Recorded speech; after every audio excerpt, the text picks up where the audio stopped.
What's going on, people? We are Tottenham TV, and with the season moments away, 1.5 weeks away from the brand new season, we have got 5 things that Spurs need to do before the start of the season. And number 1, yes, you guessed it, is sign a centre-back. I would actually go as far as to say sign 2 centre-backs. Yeah, I know, but literally get a defender, sort it out. We've been waiting for long enough, and we're now staring in the face the start of the season with one of Dyer, Davis, Tanganga as one of our starting defenders, when we've been promised time and time again from this football club that they are going to address this issue. For many, many years it's been a problem, and now yet again we're a week and a half away from the season and no centre-back has been signed. We know it's a massive issue. The defenders that we have are just not fit for purpose right now, for especially how we're going to play going forward, and also even beforehand when we had different managers, they weren't up to the task, and it's a real big problem at the moment that we're just not sorting out this issue, and we got literally, as you say, 10 days to sort it out. Otherwise we risk again going into the season with an uncertain defence. Yeah, and you know, it could have been okay if we had a favourable start to the season, but we really don't. With the likes of Manchester United coming to the Tottenham Stadium for the first home game, we've got Arsenal away coming up in the first 5 or 6 games of the season. I mean, we can't afford to have a slow start to this season with these big games coming up. So sort it out, Tottenham. But anyway, Ashley Phillips is coming. Oh yeah, he's sorting it out. Sorry, I should have known. Scrap that. No, I'm joking. We need centre backs in. Get it done, Tottenham. Number 2 is sort out Harry Kane's future one way or another.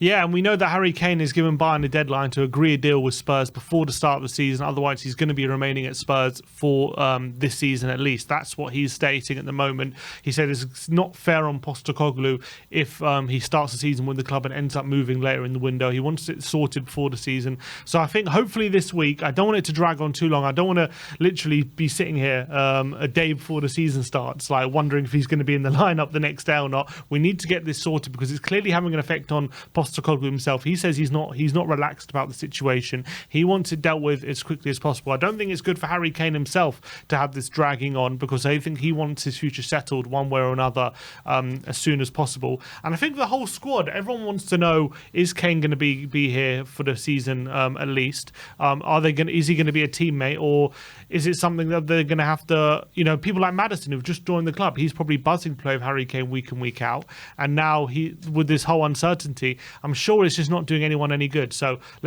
we know it's going to be sorted out before the start of the season, but I really hope it's by the end of the week. Yeah, I mean, when you look at it, a lot of times when we do sell big players, it rumbles on right till the last day of the transfer window, which is a month or half a month into the season. And we just can't have that this season. We need to go in with a fresh manager, with a settled squad, knowing exactly where we stand from the first game of the season. And currently, I mean, we just don't know anything what's going on with Harry Kane. Is he going to Bayern? Is he going to stay? Is he going to let his contract rumble down? We're in no man's land at the moment. And you're not talking about just any player here. This is literally Tottenham's best player of all time now, record goal scorer.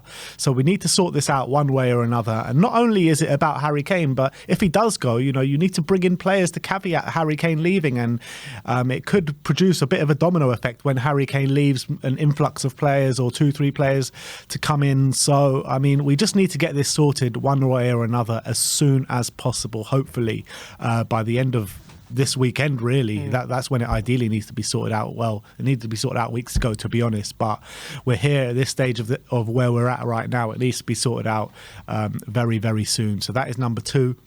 Moving on to number 3, that is decide on the midfielders. We have a packed squad full of midfielders. I believe we've got about 8 midfielders or 7 midfielders in the squad right now. We've got Rodrigo Bentancur, who's injured probably for the next couple of months. Pierre-Emile Højbjerg, who's rumoured to be going out the door. We've got Yves Bissouma, who looks like to have a big season this year. We've got Pape Matar and Ollie Skip and James Maddison as well. I think there's one more in there as well. And there's Lo Celso and Ndombele. And obviously Giovanni Lo Celso and Tanguy Ndombele with, Lo Celso's future was up in the air before he came back before the pre-season tour, and Tanguy Ndombele's future has always been up in the air. So we've got a packed squad full of midfielders. How many midfielders would you like to go into this season with? I think 6 is a good amount. Three, 2 for each position. I think any more than that's a bit overkill, especially for a season we don't have Europe. You've obviously got 2 young players in Skip and Sarr who don't need to be like guaranteed starters, but they should be like kind of good addition to the squad. Basuma's obviously going to be there. Bentancur's going to be there. So then that leaves for me 2 positions where you've got Lo Celso, Ndombele, and Højbjerg. And Maddison. So Maddison's going to be there, sorry. So you kind of got 1 position left with 3 midfielders to kind of decide on. How I see it is only one of Højbjerg, Lo Celso and Ndombele are probably going to be at the club. And I think they've just got a big decision to make. Obviously, Højbjerg looks like he's going to be out the door with Atletico interest. And then it looks like he's deciding between Lo Celso and Ndombele. He's been very impressed with Lo Celso over pre-season. Ndombele looked like he was going to get a second chance, then he got injured, and it looks like at the moment that they're going to give that chance now to Lo Celso. But nothing's certain right now. But I do hope that this, like, whatever he decides, I hope that's decided before the start of the season, because I don't want it to rumble on into the season and then we're still trying to figure out who our midfield's going to be. So I think it could be some big movements this week for Højbjerg and Ndombele potentially as to going out the door. So when you look at it, right, if the rumours are to be believed, you would say Højbjerg and Ndombele could potentially be going out the door. If they do go out the door and we're looking to bring in a Franck Kessié, that still leaves us with 7 midfielders, including Bentancur, who's out for the first probably 2 months of the season.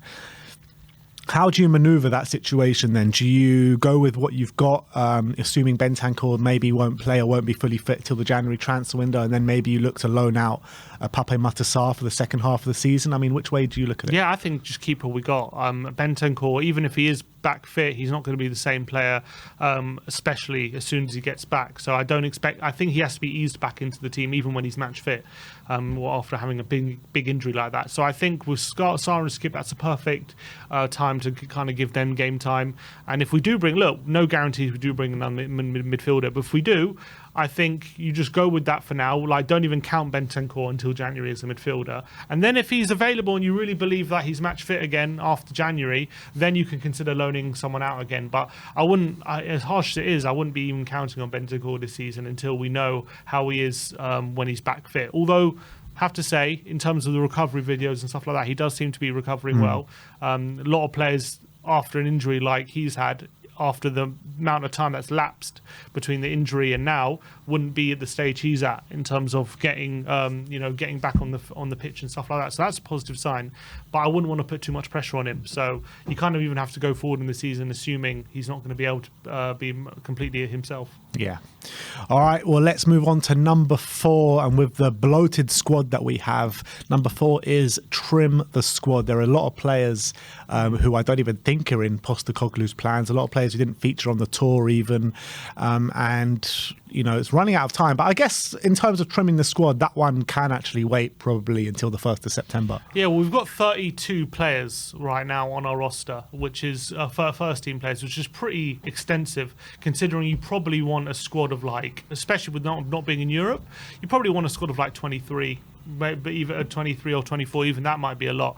And I think the list of players that you would say their futures are either they're definitely away from this club or definitely up for grabs. You've got Hugo Lloris, you've got Perisic, you've got Sessegnon, you've got Sanchez, you've got Spence, you've got Tanganga, you've got Reguilon, you've got Rodon, you've got Brian Hill, who probably is going to stay now after his injury, and you've got probably Ndombele and potentially Lo Celso as well. So that's about 8 players who we really don't know their futures right now. You've even got the likes of Harvey White as well and Eric Dyer. I think I'm not even going to include Dyer and Davis in that because I think they're both staying for sure. I don't believe they're leaving. I think the other players, I think there's definitely more of a chance of them going out the door come the end of the window. And I think that the problem with having such a big squad is because there's always going to be players missing out, that then these players start and get frustrated and they start. You saw how it affected Chelsea last season, having such a big squad in the second half of the season, and the dressing room wasn't even big enough for the amount of players, and I think it creates a bad atmosphere. There are players who are international players who aren't even getting in the squad, and they're going to be disgruntled by that. They're going to feel disrespected, and it's just going to foster. Postecoglou's trying to create a family feel when you've got so many players missing out all the time. time, it's hard to generate that, and it's hard to generate everyone feeling they're important to the team when players are constantly being left out. So I think the sooner a lot of these players' futures are dealt with, the better, hopefully before the start of the season. But yeah, I think you're right. It might, for a lot of them, it might take even until the deadline day to sort out their futures. But let's hope it's a big week for outgoings. Because only Harry Winks at this stage is pretty disappointing for departures. Yeah, I mean, Lloris was literally left out the tour so he can find a transfer. That hasn't seemed to materialise. The way I look at this one is Paul O'Keefe said a number of weeks ago now that in the next week or two, you're going to see a lot of players leave the club with ripped up contracts or, you know, being told to leave and stuff like that. That obviously didn't happen, but it didn't make sense to me. And the reason why is because if we're going to do that, there's only a point of doing that right at the end of the window. You may as well give yourself that time to try and get a fee in right until the very end. And then if you can't get a fee in and you can't agree a transfer, then is the time to probably let them go on a free and it'll probably give them more time to find a club as well. And a club doesn't need to outlay money and they'll probably get better wages and a better packet as well to suit. So I think the way it's going to plan out is we're going to try and get a fee for the majority of the players you're speaking about. And then if that doesn't happen, I do think a number of them will probably just be let go by the end of the window. I mean, I think people like Perisic, where he has 1 year left, it depends about their contract situations. Lloris, for example, if he's still here by the end of the window, I expect his contract to be terminated. But apart from that, I don't see a player with more than 1 year left still getting their contract terminated. Yeah, I don't know, man. It just depends on how much of a future and how much of a role Ange Postecoglou sees of them playing. Because if they are just going to be sitting around here and they're not going to have any impact on the team whatsoever, then what's the point of just of paying their wages for them to do nothing, essentially? You may as well just pay them off and let them go find a new club and not have them cause the issues that you were saying that Chelsea were being caused last season. Yeah, I don't disagree with that, but I don't think Levy would see it that way. I think players like Perisic and who did I mention before? I can't remember, but Perisic and Lloris. Yeah, people like Perisic and Lloris, I agree with that. But I think people like, for example, Rodon, I don't see his contract being cancelled even if he's still here. Even Sanchez, I don't think his contract is going to be cancelled if he's still here. Like, I think there are a few players who I think, even if they're still around, I see Spurs keeping them on instead of just letting them go. I think some of them, yeah, but I actually think some that you'd be quite surprised about will potentially be let go on a free. Players that have been here for way too long. Like, for example, I think Davinson Sanchez, if he doesn't have a club and we haven't agreed a fee and a deal with him by the end of the window, I firmly believe that he's going to be let go for free. And I think the same for Joe Rodon as well. I mean, they're just not going to... I don't think they're going to... Like I said before, I just don't think they'll have any sort of impact or any sort of game time. So what's the point of keeping them around anyway? There's a difference in what you would do and what's going to happen. I don't believe they would let them. Yeah, I think that's going to happen. I don't think it will. But we'll see how it pays out. But let's move on to the last but not least. That is number 5, and that is pick a captain. We all know the likes of Hugo Lloris is bound to be out the door this window. Harry Kane, future is very much up in the air. Third choice captain Pierre-Emile Højbjerg, he's rumoured to go and leave soon. So that brings a big question for Ange Postecoglou. Who is going to be his captain for the coming season? I think there are a few front runners. Heung-min Son is the obvious choice. You've got Yves Bissouma, who's showing a lot of leadership qualities, and he said as well that he's showing a lot of leadership qualities. Ange Postecoglou said that. There's also the options of someone like Cuti Romero. I think not for me, a bit too soon for me. Eric Dyer's obviously there. No one wants to see that because everyone wants to see him out the door.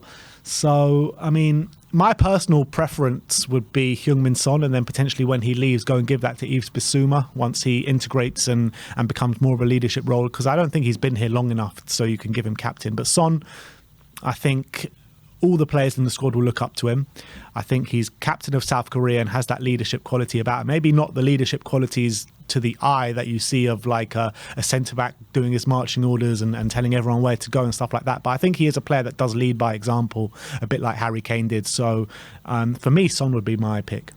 Yeah, obviously this is all dependent on Kane leaving. If Kane stays, obviously he's going to be the captain. But if we are going to assume that it is looking likely that Kane does make that move to Bayern, then yeah, Postecoglou does have a big decision to make as to who gets that armband. And I think Son makes the most sense, having been here, apart from Dyer and Davis having been here the longest, and he's already captain for South Korea. And I think I think he would command the respect of the whole team. We know that everyone loves him. Everyone in the team loves him. And if Son can get you fighting for him, in my opinion, like he's one of those people, I think, who players. I don't think he's loved, but I don't think he's a walkover either. I think he's one of those players who, if he's really trying to get you on side, you'll do it for him. You'll run through a brick wall for him because everyone just loves him so much. He's such a great person, and I think he can be a great leader as well if given that responsibility. So I think he makes the most sense. And I think after that, I think it's going to have to be Eric Dyer. As much as we Spurs fans don't think he's good enough, at the end of the day, he's always been kind of noted by a lot of managers for his leadership ability at the back. He's been here since 2014. He's part of the furniture at Tottenham. I do think he's quite a vocal player. And even if he's not, you've seen captains before. They don't have to be technically starting week in, week out to be captain, just to be club captain anyway. So I think Dyer could be club captain or vice captain to Sonny, in my opinion. Dyer, please no. I mean, with 1 year left in his contract, I mean, in my opinion, we need to be moving away from the Eric Dyers, not putting him in more of a leadership role within the squad. For me, if it is Sonny that's getting the captaincy and Harry Kane is to leave, my vice captain, there's not many options there, to be honest. But my vice captain will probably be either Yves Bissouma or Ben Davis, in my opinion. But that's that. What's your opinion on the captaincy? What's your opinion on these 5 things that Spurs need to do before the start of the season? Thank you everyone for watching today. Like, subscribe and comment. And as always, come on you Spurs.